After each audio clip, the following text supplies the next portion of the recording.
Hey there, we are down to our last discussion, which is about taking charge of oneself. But this discussion will revolve more on stress. So, in life, we experience different types of stress, and it is normal for us to respond to it differently.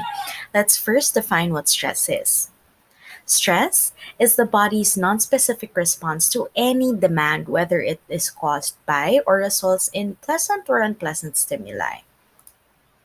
Again, there's pleasant or unpleasant stimuli. So first, let's discuss eustress, or the stress in daily life that has positive connotations. So for example, if you're into gaming, it may be stressful to face the challenges in the different levels or the different bosses there, no?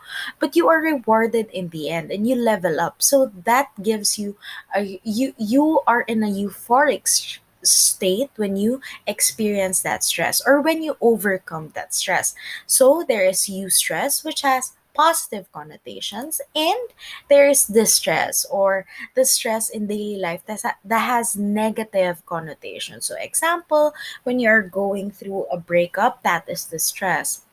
When you are worrying about your exams, that is the stress. How about studying? Is that the distress? No, actually, studying is a type of eustress.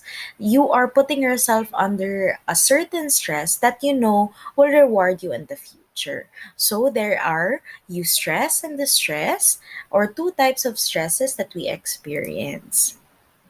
So, stress is not purely negative. There may be good outcomes to it. So, we should not limit ourselves by saying, I want to avoid stress, because stress can often lead to good things in our lives.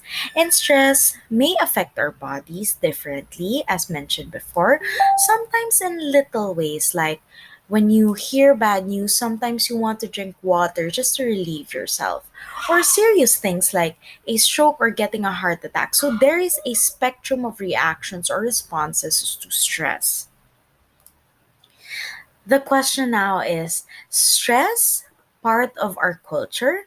In your readings, it was mentioned that stress has turned into an unavoidable truth, and for a few, the day by day standard. So it is already part of our culture, and it is also affected by it. So we have common biases towards stress. A common gender bias towards men is the requirement for them to suppress emotion because lalaki ka or kasi lalaki ka. And when women show emotion, we hear ganyan talaga pag babae, as if showing emotion is a sign of weakness when in fact it is a common response to stress. So because we have that thinking in our culture, it affects how people react to stress. So I hope this example gives you an idea of how culture influences how people react to stressors. So, this one is a very broad example. However, you also experience culture in your mini groups. Kunwari, your friend group or your barkada, your culture is when you feel stressed, you just want to rant it to another person. That could be your culture there, and that's how you react to your stressors. If you feel stressed about schoolwork, you just ask your friend na, I hope you could give me some time to rant. I just want to rant. No judgment here. This is a safe place. That is a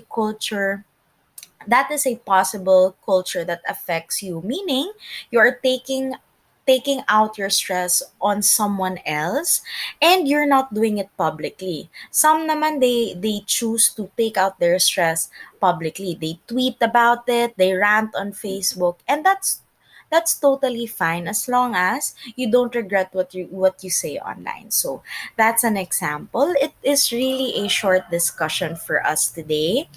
However, I will include some suggestions on how you deal with stress in your Blackboard. So I hope you check it out, and I hope you have enjoyed the whole class, or whole understanding yourself class. All right? Thank you so much and take care.